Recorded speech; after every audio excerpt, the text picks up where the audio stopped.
मित्रों, कभी आपके साथ ऐसा हुआ है कि आपके 100 में से 90 नंबर आए हों, लेकिन आप फिर भी फेल माने गए हों और आपका दोस्त जिसके 100 में से सिर्फ 10 नंबर आए हैं, लेकिन उसे कॉलेज का या स्कूल का टॉपर माना जाए। क्या ऐसा आपके साथ हुआ है? क्या आप ऐसी चीज़ों को रियल लाइफ़ में सपोर्ट करेंगे? अगर नहीं करेंगे तो फिर बिग बॉस में ऐसे कंटेस्टेंट को लोग कैसे सपोर्ट कर लेते हैं, हैं? जहाँ पर घोड़ों को मिलती नहीं घास, लेकिन गधे फ्री फंड में खाते हैं च्यवनप्राश, लेकिन ऐसे गधों को हमारे यहाँ टाइग्रेस, लॉन वॉरियर पता नहीं क्या-क्या बोल दिया जाता है। तो बिग बॉस और हमारा देश या समाज आपस में कैसे इंटरकनेक्टेड हैं, इन्हीं बातों के बारे में आइए डिटेल से बात करते हैं।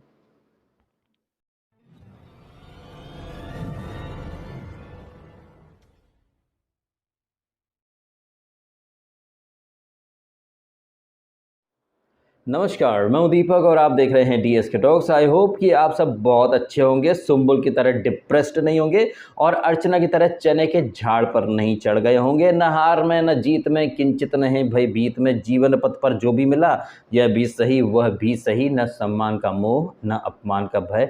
ये फंडा होना चाहिए एक्चुअली में इंसान का ज़िंदगी में, लेकिन हम देख रहे हैं कि सुम्बुल कोप भवन में जा चुकी है और बार-बार रो रही है। सुम्बुल ने जो कल ब्लंडर किया था उसकी वजह से वो तो नॉमिनेशन में आई है, लेकिन शिव और स्टैन भी नॉमिनेशन में आ गए और इस बात का जो दर्द है वो सुम्बुल के दिल को छलनी किए जा रहा है और उसको मनाने के लिए या उसको समझाने के लिए शिव और स्टैन उसके पीछे-पीछे जा रहे हैं। और शिव और स्टैन का ये जो पैटर्न है, आज बिग बॉस ने इसके ऊपर अपनी विशेष टिप्पणी भी करी और शिव का ये पैटर्न सीजन के शुरू से ही रहा है। साजिद भी अगर कुछ रूठ जाए, गुस्सा करे तो sir sir sir sir sir sir sir sir sir sir sir sir sir sir sir. और शिव का और स्टैन का यही वाला साइड हम यहाँ पर भी आज के एपिसोड में देख रहे थे। सुम्बुल सुम्बुल सुम्बुल सुम्बुल सुम्बुल सुम्बुल सुम्बुल सुम्बुल, अरे रुको रुको रुको रुको रुको रुको रुको रुको, अरे बाबा रुको रुको रुको रुको।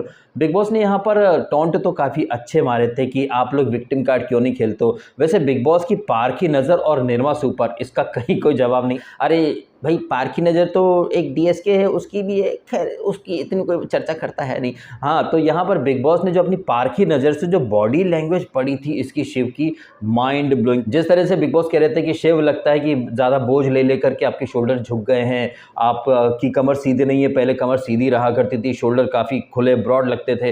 तो ये चीज़ तो है कि शिव एक्स्ट्रा बर्डन ले रहा है अपनी खोपड़ी के ऊपर और वो क्लियरली दिखाई दे रहा है। ये जो एक्स्ट्रा लोगों का जो बैगेज लेकर के चल रहा है ना, उसकी वजह से उसके खेल पर असर तो पड़ा है। और हमने कल भी देखा था उसकी बॉडी लैंग्वेज इशारा कर रही थी कि वो अंदर से बहुत ज़्यादा नर्वस है, अंदर से अरे अपन को धक धक हो रहा भाई, धक धक हो रहा। और ये जो धक धक उससे क्यों हो रहा था, ये बात वो शिव खुलकर बोल नहीं रहा है, लेकिन कहीं ना कहीं मैं थोड़ा सा सिचुएशन को जो रीड कर पाया हूँ, क्या पता शायद शिव को ऐसा लग गया हो कि भैया नॉमिनेशन टास्क जो होती है वहाँ तो इंडिविजुअल जाते हैं, लेकिन यहाँ पर 3 लोगों की टीम बना करके बिग बॉस क्या करना चाहता है। अब यहाँ पर ना शिव की जो बॉडी लैंग्वेज है उसको देख करके मुझे एक चीज़ और दिमाग में आई है, वो ये है कि शिव बिग बॉस मराठी का विनर है और कहीं न कहीं ये बात उसके दिल को बहुत बुरी तरह से हर्ट कर रही है कि यार वो बिग बॉस मराठी का विनर है और यहाँ पर वो फाइनलिस्ट अब तक नहीं बन पाया है। वो जो एक टैग मिलता है ना फाइनलिस्ट का, ये चीज़ कहीं न कहीं उसको दिल ही दिल में बहुत तबीयत से हर्ट कर रही है। ये गज़ब बेइज़्ज़ती वाली बात भी है वैसे देखा जाए तो। लेकिन यही तो है बिग बॉस हिंदी की महिमा। यहाँ पर जो नालायक कंटेस्टेंट जो अपने बूते टास्क में कुछ नहीं कर सकते, वहाँ टीम बना करके उन्हें आगे भेज दिया गया और वो बंदा जिसने इस टास्क में सबसे ब्रिलियंट परफॉर्मेंस दिया, वो भाई साहब नॉमिनेट होकर के बैठ गया भाई। शिव ने तो इस टास्क को कितना सीरियसली लिया था और कितने बेहतरीन तरीके से उसने टास्क को अंजाम दिया था, ये मेरे साथ-साथ आप सबने देखा। 9 मिनट और 50 सेकंड, मतलब 9 मिनट के सबसे नज़दीक इकलौता वही था, उसके बाद स्टैन था। लेकिन इसे आप आज के समाज का सच कहें या फिर अन्याय कहें या फिर आप कुछ भी कह सकते हैं, लेकिन ये आज के समाज की हकीकत है, जहाँ घोड़ों को मिलती नहीं घास और गधे खाते हैं च्यवनप्राश। बताइए, अर्चना और प्रियंका जो कि इस टास्क में सुम्बुल के बाद वर्स्ट परफॉर्मर थे, अगर ये इंडिविजुअल टास्क होता तो सुम्बुल के साथ साथ अर्चना और प्रियंका भी नॉमिनेशन में आ जाते। लेकिन बिग बॉस ने कितनी खूबसूरती के साथ ये टास्क प्लान करी ना, और जिस तरह से सुम्बुल को डिस्ट्रैक्ट किया गया था, आप ब्लू पहना करो, अच्छा वॉक करके दिखाओ, और सुम्बुल ऐसी बही जज्बात में कि बहती ही चली गई। मेरे कहने का मतलब ये है कि कल जो हमने देखा था कि शिव बहुत ज़्यादा सीरियस था, बहुत ज़्यादा वो रिहर्स भी कर रहा था, प्रैक्टिस भी कर रहा था कि भाई काउंटिंग सही होनी चाहिए, और हमने देखा भी था कि उसकी बॉडी लैंग्वेज से लग रहा था कि अंदर ही अंदर वो नर्वस आ रहा है, घबराहट दिखाई दे रही थी। और ये घबराहट क्यों थी ये अब आपको समझ में आ रहा होगा, क्योंकि सीजन के आखिरी पड़ाव पर जहां एक एक टास्क, एक एक मूव बहुत ज़्यादा सीरियस हो जाता है, इंपॉर्टेंट हो जाता है, इतने इंपॉर्टेंट पड़ाव पर बिग बॉस ने यहाँ पर एकदम कैजुअली चीज़ों को ले लिया है। निम्रत को फ्री फंड में टिकट टू फिनाले मिल गया, जबकि हकीकत में वो जो टिकट टू फिनाले वाला टास्क था वो टास्क हो गया था रद्द। रद्द का मतलब सब कुछ रद्द हो जाना चाहिए, लेकिन कैसे बिग बॉस ने चित भी अपनी पट भी अपनी रखी। और कल के एपिसोड में आपने देख लिया, बिग बॉस को भी पता था कि ये अर्चना और ये प्रियंका अपने बूते जीत नहीं पाएंगे, आगे बढ़ नहीं पाएंगे, तो कैसे बिग बॉस ने प्लान की सारी चीजें।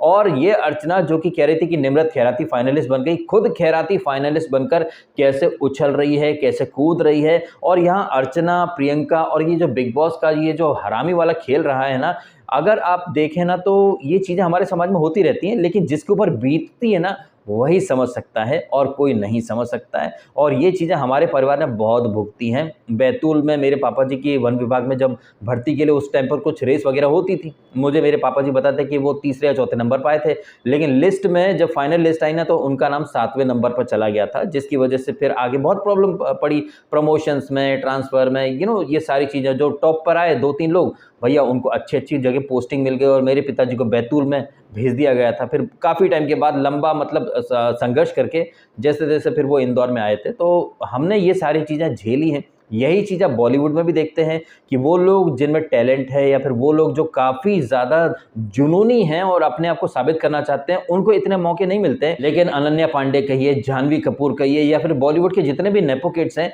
जो अपने बूते पिक्चर को हिट नहीं करा सकते, लेकिन कैसे उनको एक के बाद एक फिल्में दी जाती हैं, बड़े बड़े स्टार के साथ फिल्में दी जाती हैं, सो दैट उस बड़े स्टार के साथ वो फिल्म चल जाएगी। तो उस फिल्म का फायदा ऐसे नेपो किड्स को भी होगा, फिर उनके नाम के आगे एक हिट फिल्म जुड़ जाएगी। अरे भैया उसकी पिक्चर हिट हो गई, जैसे कि RRR जो अभी दुनिया में झंडे गाड़ रही है, हमारे बॉलीवुड वाले क्या बोल रहे हैं, उसकी आलिया की पिक्चर है।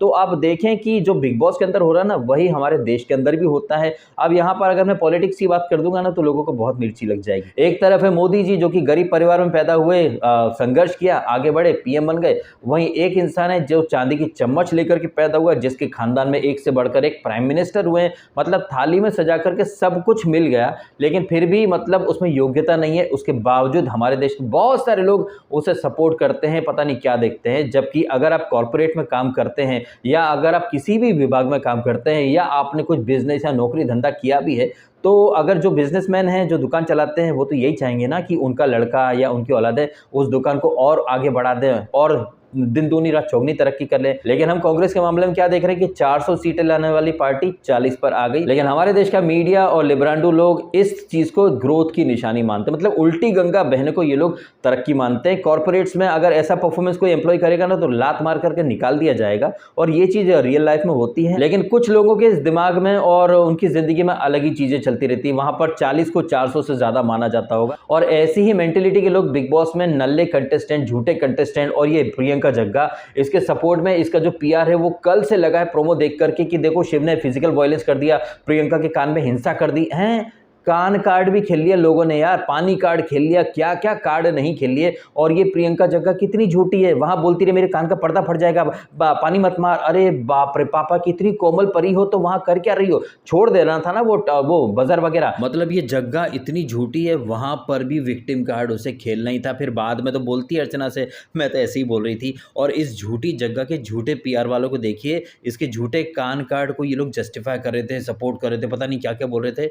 इसी ट्वीट के बाद अगला ट्वीट इस जग्गा की PR क्या करती है, जब ये अर्चना का जो प्रोमो है जहां पर वो निम्रत और शिव के ऊपर हल्दी मिर्ची वगैरह सब फेंक रही है, तो ये लोग अर्चना को जस्टिफाई करें कि वाह वेल डन अर्चना। मतलब शिव सिर्फ एक कान में गुदगुदी मचा रहा है, वो इनको बहुत हाय तौबा वाला अत्याचार लगता है। लेकिन मिर्ची या फिर हल्दी फेंकी जा रही है आंखों के ऊपर, वो उसको ये लोग जस्टिफाई करते हैं। तो कितने झूठे और कतई नालायक प्राणी है ये लोग, आप समझ जाइए। अंदर प्रियंका अपना वो कान का कार्ड खेल रही थी, बाहर उसकी PR वाले की देखो कान में लकड़ी घुसेड़ दी, पर्दा फट गया, वायलेंस हो गया। अरे भैया वायलेंस होता तो बिग बॉस टोक देते ना, बिग बॉस ने टोका नहीं। बिग बॉस ने एक चीज के लिए टोका, जब वो निम्रत पीछे से रस्सी खींच रही थी। उसके अलावा बिग बॉस ने किसी भी चीज के लिए नहीं टोका। और ये सो कॉल्ड टॉर्चर वाली टास्क जहां पर टीम A टीम B बना दी, कल की तरह यहाँ पर भी मतलब मंडली वर्सेस नॉन मंडली के लोगों को यहाँ पर बिग बॉस एक नैरेटिव क्रिएट कर रहा है। जबकि शालीन तो 24 घंटे मंडली मंडली के साथ बैठा रहता है, तो वो नॉन मंडली में कहां से। और ये शालीन जो पिछले वीक तक इसको क्या नाम इसका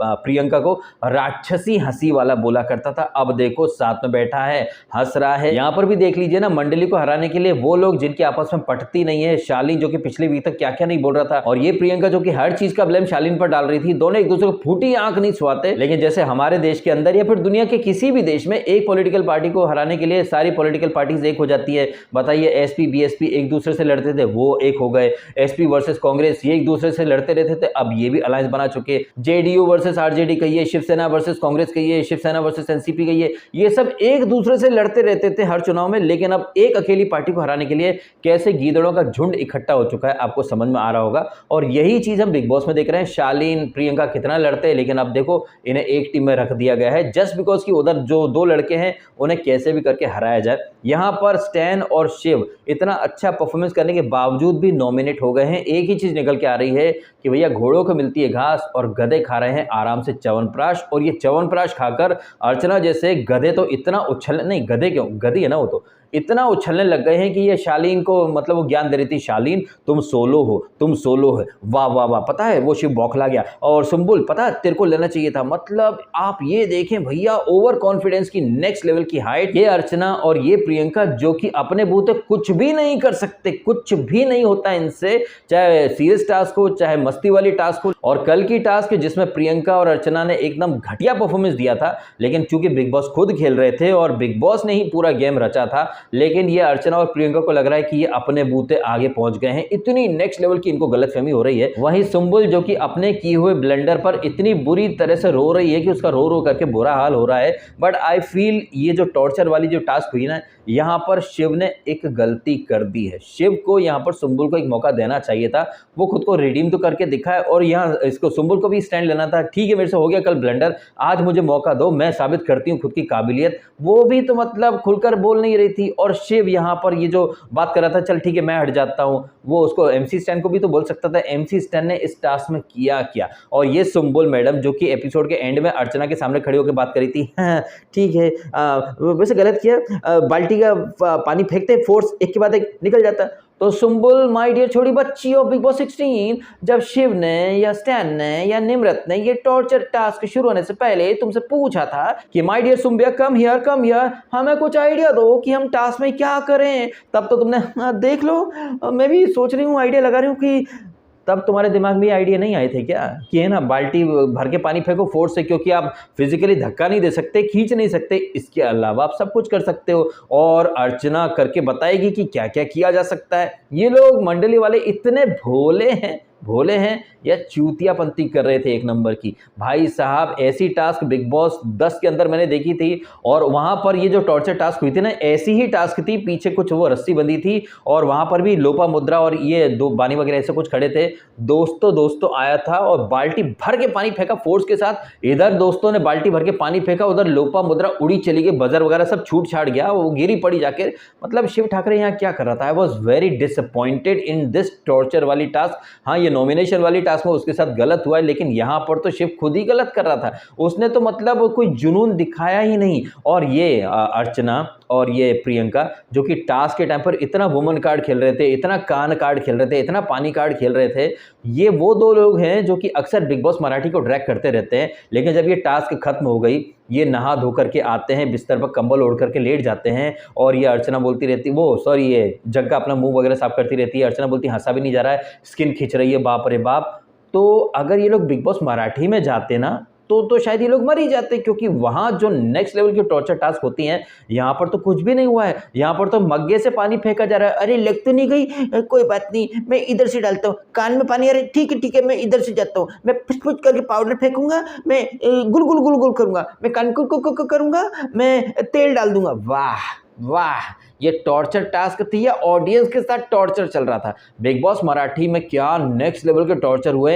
इनफैक्ट बिग बॉस हिंदी के अंदर भी काफी अच्छे टॉर्चर टास्क हो चुके, जहां पर लोगों ने सारी हदें पार कर दी थी। और ये जो लोग विक्टिम कार्ड खेलते हैं ना, वहां पर जब मतलब वो खड़े रहते हैं, ऊपर से पानी वगैरह फेंका जाता है, ये लोग जो विक्टिम कार्ड खेलते हैं, अरे लग रही है इंसानियत दिखाओ, अरे कान के पर्दे फटे, आंखों में पानी चले गए, अरे वो क्या बोलते हैं यार उसको, अरे क्या बोलते हैं यार उसको, हेयर रिमूवर। हाँ अरे हेयर रिमूवर, हाँ हाँ। बातें तो ये लोग ऐसे करते हैं जैसे कि परमाणु बम गिर गया उसके हाथ के ऊपर। लेकिन यही लोग जो इंसानियत की पिपड़ी बजाने की बात करते हैं, जब ये लोग टॉर्चर करने आते हैं तो ये खुद सारी हदें भूल जाते हैं। जैसे कि अर्चना जो कि हल्दी मिर्ची वगैरह, और उसने तो एक रात पहले से ही सब इंतजाम करना शुरू कर दिया।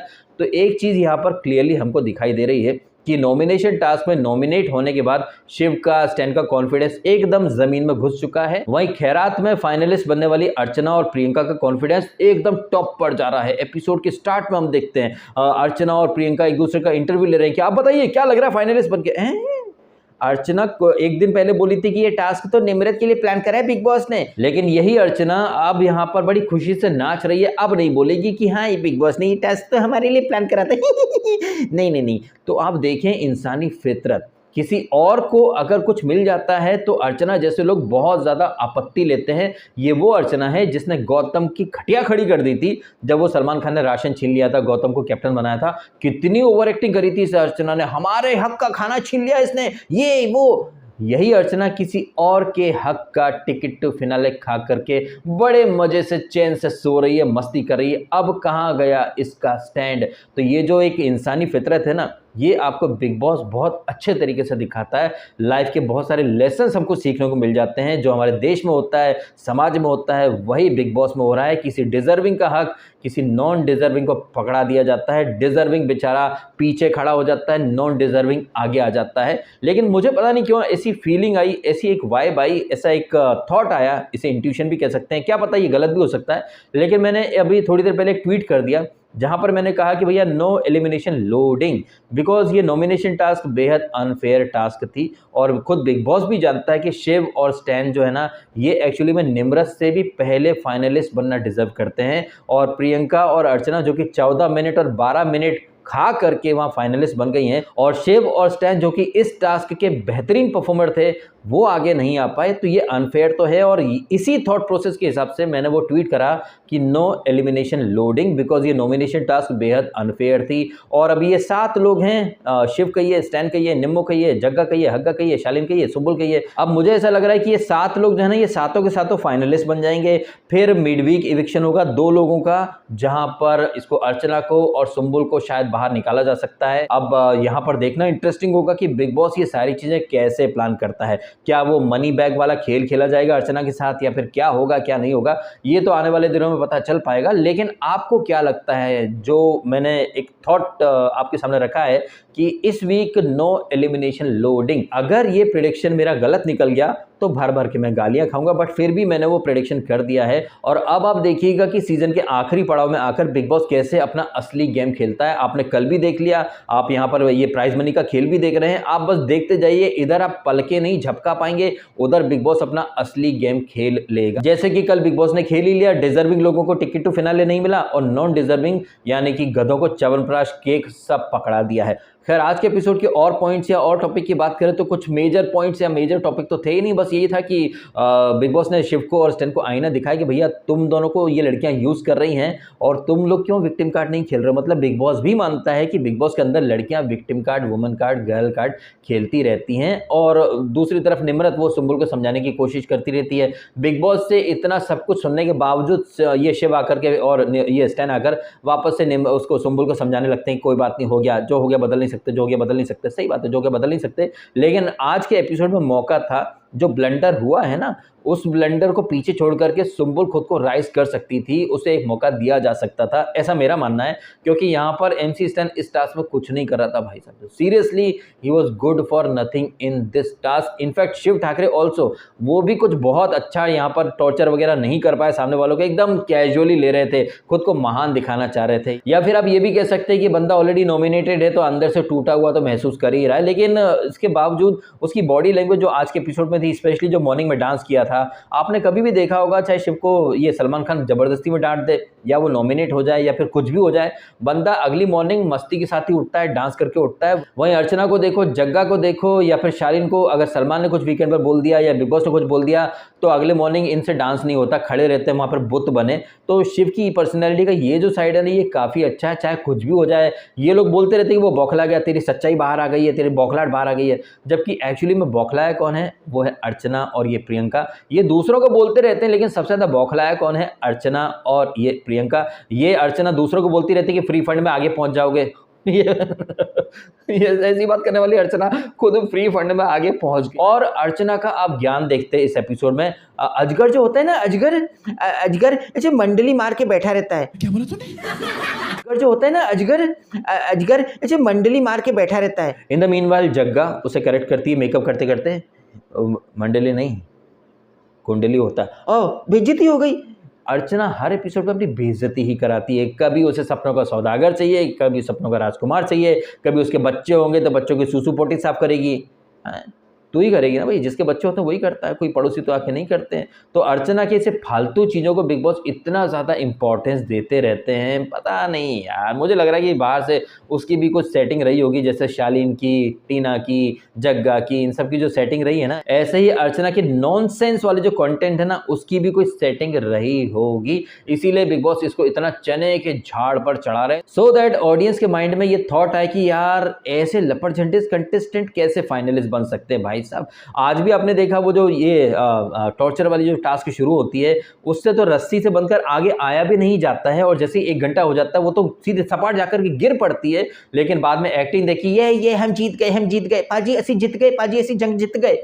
कौन सी तुमने लड़ाई लड़ी? सामने वाली टीम इतना टॉर्चर कर ही नहीं रही थी। मैं खुद सोच में पड़ गया यार, ना तो ये मिर्ची डाल रहे हैं, ना ही कोई मसाला डाल रहे हैं, और इतने प्यार से लग तो नहीं गई मेरे छोटे बाबू को, मेरे कान में पानी। अरे यार, एक्चुअली में देखा जाए ना तो शिव से ज्यादा सीरियस यहाँ पर निम्रत थी टास्क करने में। निम्रत के तेवर लग रहे थे कि भैया वो टास्क जीतने के लिए कर रही है। शिव तो अरे बाहर फूल बरसा मेरा महबूब क्या यार, मतलब यार शिव, तुमने कैसे कैसे टास्क परफॉर्मेंस दी है, और आखिरी में आकर के मतलब टास्क के नाम पर तुम क्या रायता फैला रहे हो यार। It was so disappointing to see all that, मतलब फालतू की टास्क। इसके अलावा कुछ मेजर हैपनिंग होती नहीं है, वहीं मस्ती मजाक चलता रहता है। शालीन की टांग खिंचाई, लेग पुलिंग, ये सब वक्त सब चलता रहता है। और स्टैन को आई थिंक ये क्या बोलता है शालीन की, डिजर्विंग कौन है ट्रॉफी के लिए, तो इस बात के ऊपर क्या बोला था शालीन ने शायद कि शिव तुमसे ज़्यादा डिजर्विंग। फिर इस बात के ऊपर स्टैन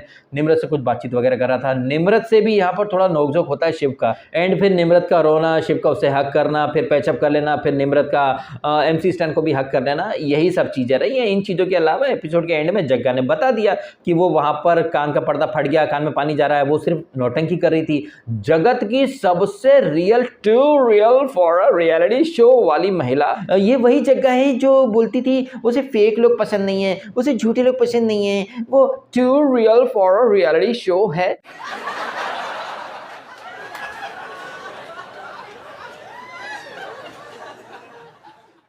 लेकिन ये कितनी बार अपने ही मुंह से खुद को झूठा साबित कर चुकी है।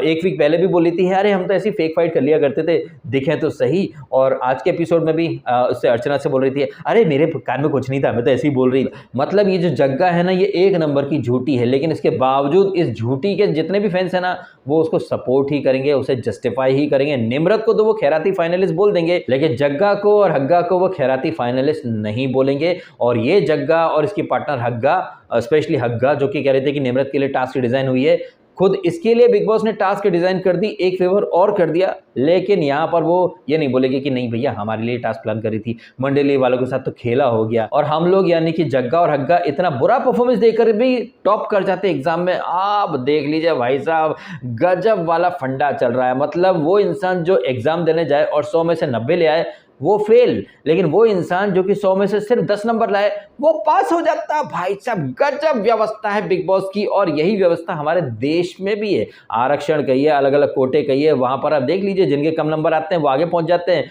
होनहार जनरल कैटेगरी वाले पीछे पड़े रह जाते हैं। भाई साहब ये चीजें हैं तो सही हमारे समाज में भी, हमारे देश में भी, और यही चीजें बिग बॉस भी आपको दिखा रहा है। लेकिन जब तक आप अपनी पर्सनल लाइफ में ये चीजें नहीं भुगतेंगे ना, तब तक आप खुद ऐसी चीजें यानी कि खैराती फाइनलिस्ट और ये खैराती जो बहू दामाद होते हैं उन्हें आप ब्लाइंडली जस्टिफाई करेंगे। स्पेशली वो 90-90 जो कि अभी टीनेजर्स हैं, वो कॉलेज में जाएंगे, फिर आगे जाके जब जॉब करेंगे, जॉब मिलेगा नहीं, किसी नॉन डिजर्विंग को मिल जाएगा तो बोलेंगे अरे यार देश बहुत खराब है, हमारा सिस्टम ही करप्ट है। भाई साहब सही बात है, लेकिन ये चीज़ें रियलिटी शो की है या समाज आपस में कनेक्टेड कैसे होती हैं, ये चीज़ें वक्त के साथ ही लोगों को समझ में आएंगी। अब आपका क्या मानना है इन सारी बातों के बारे में कमेंट करके अवश्य बताइएगा। और जिस तरह से ये टॉर्चर वाली टास्क जहाँ पर घर वालों पर कम, हमारे यानी ऑडियंस के ऊपर ज़्यादा टॉर्चर क्या है बिग बॉस, इसके बारे में आपका क्या विशेष टिप्पणी है कमेंट करके अवश्य बताइएगा। वीडियो अच्छा लगा है तो लाइक कीजिए, धन दनादन लाइक कीजिए और कीजिए चैनल को सब्सक्राइब भी यदि आपने नहीं किया तो। और हम मिलता हूँ आपसे अगला वीडियो में, ठीक है? अपना ध्यान रखिएगा। अपना वीडियो देखा समय निकाल के थैंक यू सो मच।